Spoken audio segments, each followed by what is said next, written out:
Hello students. So in today's class we will see how microbes helps us in sewage treatment. So the very first question that would pop in our mind is, what is sewage? What actually sewage is? So we can define it in a very simple way. Wastewater which needs to be removed from the community for a healthy living can be said to as what a sewage actually is.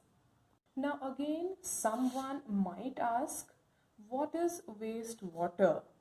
So we can say when water gets contaminated by various types of solid and liquid wastes. And now this wastewater, which is a mixture of solid and liquid waste, can be termed as sewage, or we can say this is the form of sewage. Now when we are talking about the contaminants that are contaminating the water and making it as wastewater, so again there is a question that can arise, what are the waste that contaminates water? So these can be human excreta, organic matter or harmful microbes. Be careful in noting that these microbes are not the useful ones, but these are the harmful ones termed as pathogens. Now we have come across a lots of question and answer relating to sewage. So a last question that would arise in our mind, that why do we need to study about sewage or sewage treatment? Now sewage is something that contains what? It contains waste and we want to remove it from the community. So we want to remove it from our community. Why? Because it contains harmful substances that can harm us. Now we know that we have to discharge or throw or eliminate this sewage. But can we do this anywhere, or we need to take care of it proper disposal? So to know the answer for the above question, we need to know how can this sewage be harmful to us. Disposal of sewage is very important. Now disposal of this harmful sewage anywhere can be very dangerous. Suppose we take an example that if we dispose the sewage in a nearby pond, now what is going to happen to this pond where the sewage is being disposed? The entire water body will get contaminated, or we can say that the entire water body will get polluted. Therefore, what do we need?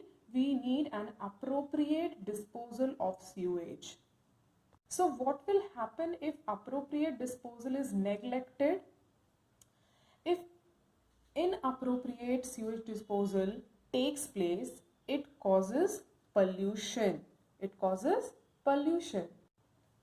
The pollution can harm us in number of ways.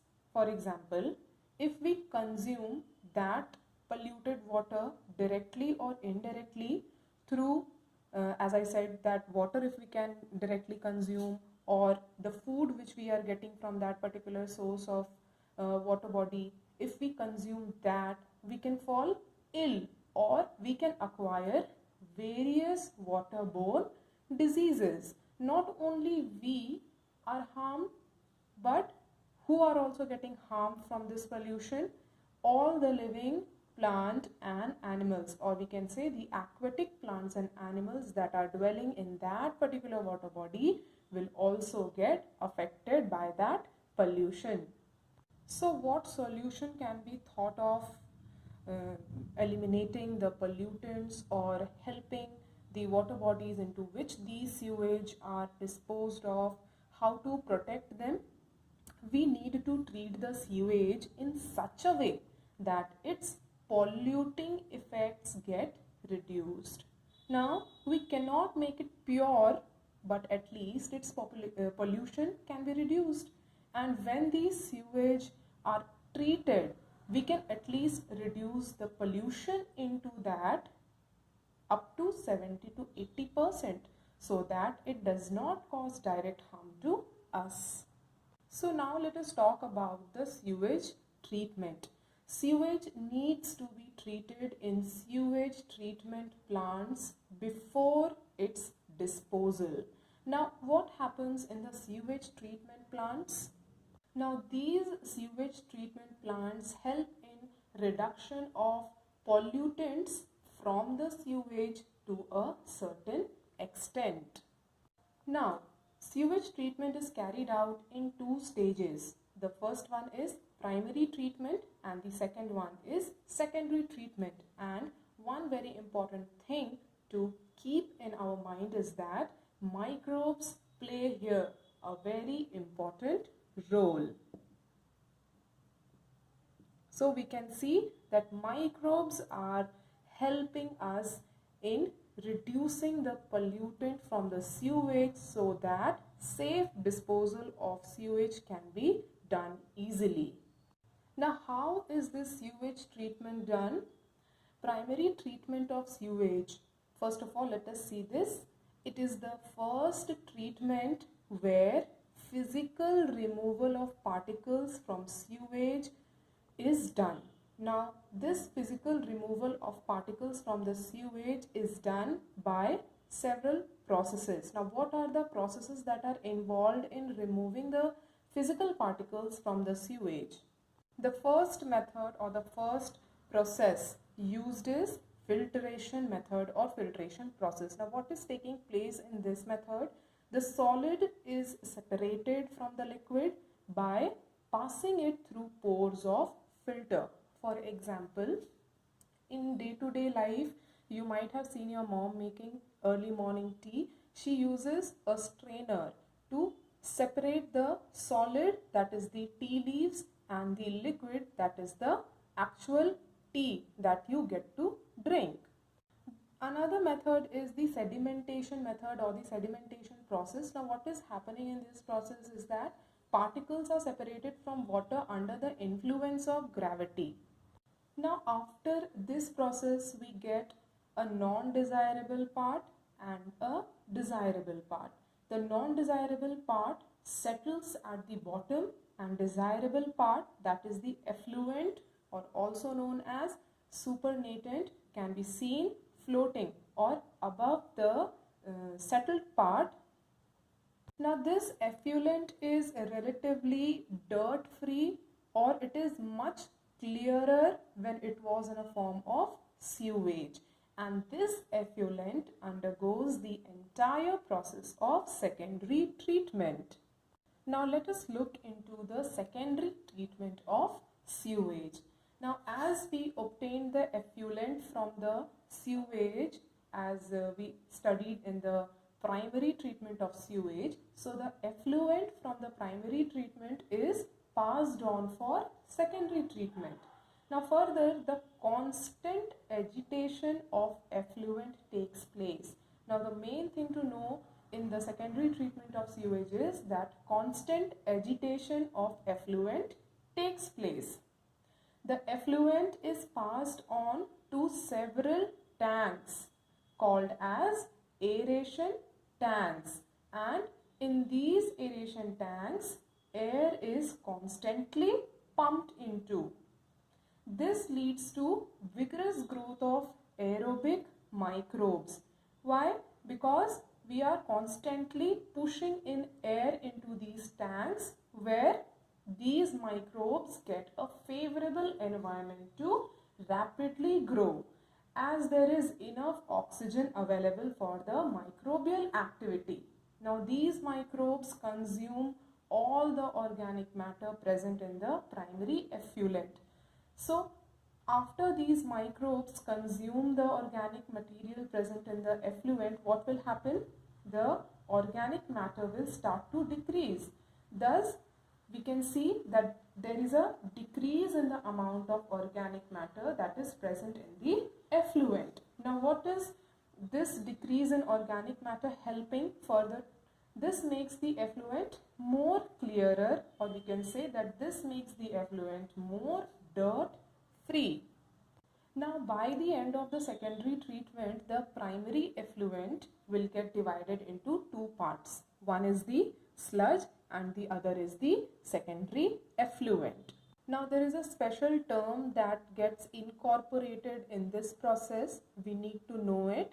That is BOD, or biological oxygen demand. Now what is this biochemical oxygen demand? Now what is this biochemical oxygen demand? It can be simply understood as a parameter to measure the amount of organic matter in the primary effluent, or we can say it is a parameter by which we can know how much clean the primary effluent is. So if you get to write the definition about BOD, you can simply state it as amount of oxygen needed by aerobic organisms in water to break down organic material in water at a particular temperature over a period of time. Now let us understand it. When we have more organic waste, more aerobic microbes will be generated, and if more microbes, then there will be the need of more oxygen, and the microbes will need oxygen to act up the organism better. If oxygen is more, BOD will be more, or value of BOD is more. This indicates that the sewage is highly polluted. So we can say if the value of biochemical oxygen demand is less, then the polluting potential of that sewage water will be also less.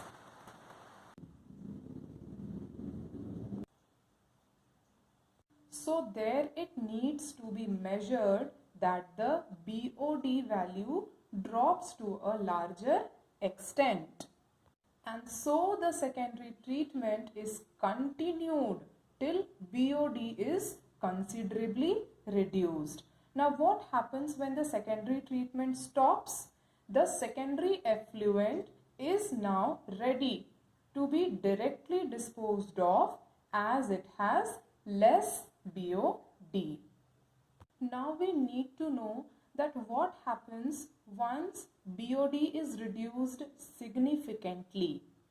After the secondary treatment comes to almost an end, we see that the effluent is now ready to be passed on to settling tanks. Now what will happen in these settling tanks? The bacterial masses will sediment or settle at the bottom, forming activated sludge.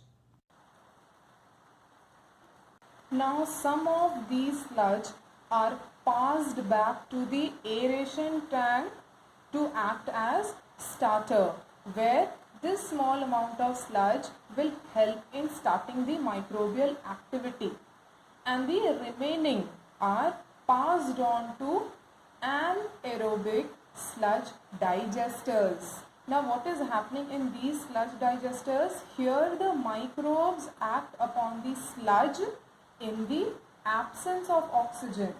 Several gases are produced in this process, and along with it biogas is also produced. We will study about the biogas production in our next video.